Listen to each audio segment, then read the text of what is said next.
The power struggle in Sudan that's been raging for a year and a half shows no sign of ending. Death, displacement, and destruction have all come to represent this devastating war, and for a brief moment, the world believed there might be a chance of a breakthrough. Since the start of Sudan's fighting 15 months ago, over 16,000 people have lost their lives. 11 million people have fled their homes, and 25 million face a devastating famine. Talks scheduled for this week in Geneva seem to offer hope, but Sudan's government has now ended consultations with no sign of coming back to the table. In Sudan, however, many are still pegging their hopes on a breakthrough in efforts to end the war. It's enough. It's enough of suffering, displacement, and uncertainty. There's no resolution, but just negotiations to end this crisis. Time is running out, and the two warring parties must make concessions for the sake of millions of Sudanese people. Nothing ends the war but talks. I support peace and peaceful resolution. I support Geneva talks if it preserves the integrity and unity of the country and ends the fighting. Sudanese have suffered enough and deserve to live in peace. Sudan has on several occasions told international mediators led by the United States that talks can't proceed without certain conditions being met. The government says the rapid support forces, which have widened their footprint across the country, must stop blocking aid to key areas and leave residential areas. It has also objected to the participation of the United Arab Emirates as an observer in the talks over its alleged involvement in the war. Over the past year, many regional and international initiatives have failed to extract a deal between the Sudanese army and the RSF. All efforts so far have ended in deadlock and collapsed ceasefires. Analysts say there are some basic misconceptions at play. The reasons behind the failure of the peace initiatives is the misunderstanding of the facilitators of the nature of Sudan's conflict and the numerous platforms as well. This distracts efforts to contain the crisis. The facilitators must listen to the stakeholders and hold a Sudanese to Sudanese dialogue for a comprehensive resolution.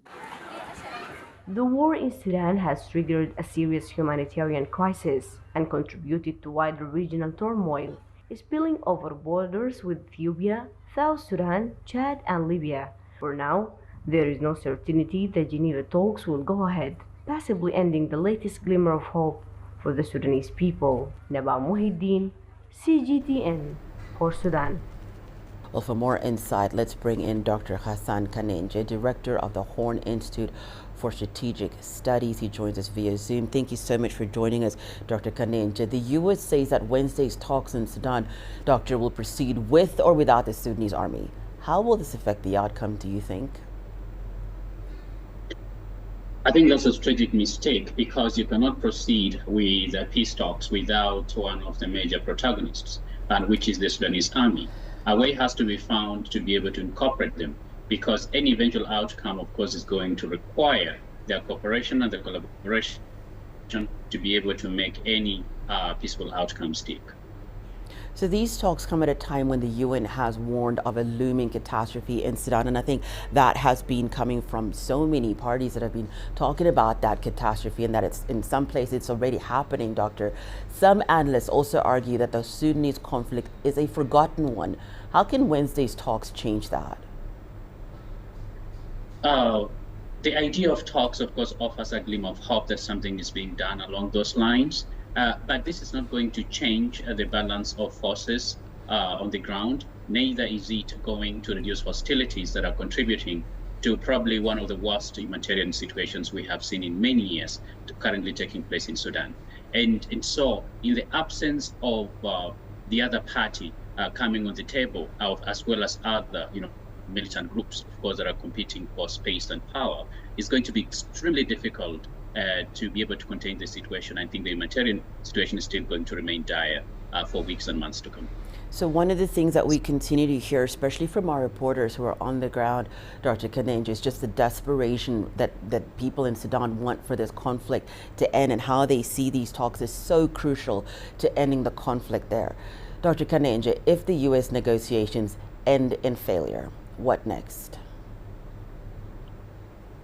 In the absence of the other parties, there's a likelihood actually that the negotiations are going to end in failure, because who is RSF negotiating with? That's another question. Number two, if it's ending failure, what perhaps we may see, it's not just the worsening of the humanitarian situation, but also perhaps going back to the African initiatives that have faltered, of course, in the recent past. And I think there is a sense that a lot of interlocutors do not understand the real environment of the ground, the complexity of the Sudanese situation, and perhaps regional and African initiatives backed by the United Nations as well as international actors stands a better chance of succeeding in the long run. Thank you so much for your insights, Dr. Kanenja, Dr. Hassan Kanenja, Director of the Horn Institute for Strategic Studies.